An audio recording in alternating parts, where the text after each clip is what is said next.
এই যে কি করছো?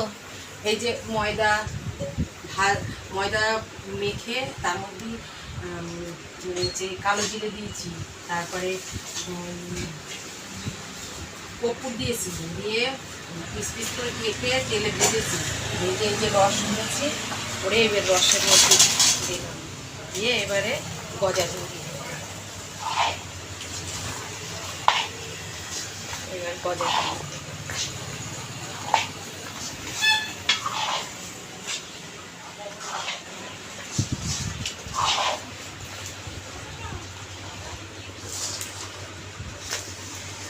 এগুলোর কেমন কি দাম?